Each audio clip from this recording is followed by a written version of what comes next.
Welcome to the Inspired Show, health, fitness and beyond. The show that helps you get healthier, fitter, stronger, and most importantly, the best version of yourself. Helping you overcome emotional eating, stress drinking, and helping improve your lifestyle in a manageable and sustainable way. Thank you all for your support. Don't forget to subscribe and hit the like button on each video so we can grow our community. Welcome to this week's episode of the Inspired Show, the show that's dedicated to helping you become healthier, fitter, and ultimately the strongest version of yourself. In this week's episode, we're going to be talking about eating more calories and how that can actually help you lose more weight and do it in a more sustainable way. But before we delve into today's episode, if you haven't done so already, please make sure you hit that subscribe button. It means you get notified every time we deliver a brand new video, and it helps us grow the page and grow the community. If you find this week's episode helpful, give it a big thumbs up, and any question you've got in relation to this video or anything whatsoever on your journey, please let me know in the comments section below. Don't forget, inside the captions, there is a startup guide that you can download that's going to get you started on your journey, and also access to all our social media pages, plus our free community where we can work out your calorie deficit, your personalized step target, but plus a whole host of other amazing things inside the community as well. So we're going to delve straight into it. How eating more calories can actually help you not only lose weight, but keep it off. Now ask yourself this question. How many times have you started a diet or started a calorie deficit, and by the end of the first week, you failed? You've overindulged, you've gone off track, you've hit that big red F it button, and then you're left feeling in limbo, frustrated, guilty, and overwhelmed. So why is that? Well, one of the biggest reasons this is when somebody embarks on a journey to lose weight, they automatically go into diet mentality. Now, diet mentality is where we typically take our calories really, really low, whether it's through doing an online calculation and then taking too much off our daily maintenance, or going down the route of a more traditional diet that is typically quite restrictive. It restricts the amount of food we consume and also restricts the types of foods we consume. Now, the combination of low calories and restriction of foods we enjoy can be problematic for a few reasons. Number one, when there's not enough food coming in, our body recognizes this. Because at the end of the day, food is fuel. And our body needs a certain amount of fuel every single day, not only to survive, but also to thrive, to help us keep on top of our daily movement, any exercise we might be doing on a day-by-day basis. And when there's not enough fuel coming in and it's too low, our body has safety mechanisms in place to combat that. Our body's very, very clever. Firstly, it'll start increasing hunger. Secondly, appetite will start to increase. And thirdly, energy levels will start to diminish. Now, this is problematic for a few reasons whilst we're trying to lose weight. One, if appetite and hunger is high, we're more likely to start craving foods. And I don't know about you guys, but when I've got extremely hungry, I've never craved a piece of broccoli.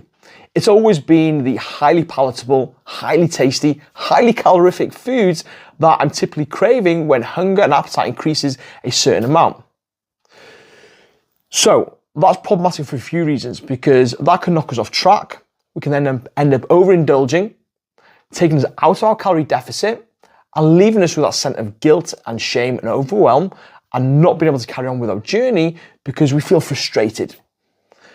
The second part is the restriction part. Like when we take away foods we enjoy, we start to resent what we're doing. So already we're in a negative frame of mind. On top of that, we start craving these foods more and more and more.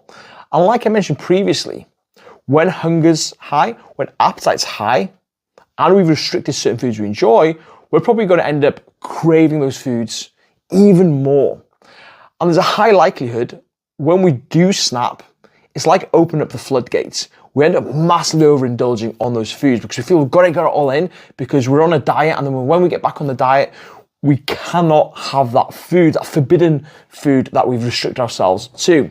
So I hope that's made sense in terms of why low calories and restrictive diets are not working for you. But let's look at how we can look at actually increasing our calories, increasing our food volume, and it can be more beneficial for us when it comes to our journey. So like I mentioned earlier, your body needs a certain amount of energy each and every day. You've got your BMR, which is your basal metabolic rate. This amount of calories your body needs to basically stay alive, to keep the lights on, okay? Breathing, brain function, digestion, all the normal bodily functions. You've then got your NEAT, which is things like fidgeting, your daily step count, gardening, hoovering, all the little movements that add up throughout the day. You've then got your thermic effect of food, and then you've got your exercise on top of that. So we're looking at our total energy expenditure for the day. Now, one of the biggest mistakes a lot of people make is when they go into a calorie deficit or they start a restrictive diet, they're just going too low in terms of the calories coming in compared to how much they're burning on a day-by-day basis. So what we need to remember is when it comes to your calorie deficit, a calorie deficit of 10% is sufficient enough. Now, I know a lot of online calculators and online coaches might tell you that you need to create a 500 calorie deficit, but what I want you to bear in mind, a 500 calorie deficit could be quite a lot for some people. Okay? So if you go off the premise of 10%, you're not going to have to drop your calories low. When you don't have to drop your calories as low, you're not going to get the intense hunger pangs. Your appetite isn't going to be as high. You're going to feel more energized, and in turn, you're going to be able to be more consistent in your journey to see much better results. And the second thing with that is, because you've got a higher calorie amount, you're much more likely to be more flexible with the food you're eating and still include the foods you love in a balanced approach. That's why I highly recommend whenever you embark on a journey of losing weight, please do not go too low on your calories. Please do not go too restrictive and cut out the foods you love, because ultimately at the end of the day, we want to be utilizing our fat loss journey not only to make it as enjoyable as possible, be consistent as possible, but also allow us enough time to implement dietary and lifestyle changes so we can support long-term change. Because if you go too restrictive and you can only last maybe a week or 2 weeks, you're not going to be able to implement lifestyle change and lifestyle habits along the way to help you build in that long-term sustainable change. So hopefully that's been insightful for you today on why it's more beneficial to actually have higher calories and higher food volume when it comes to your journey. If you found it helpful, please let me know in the comments down below.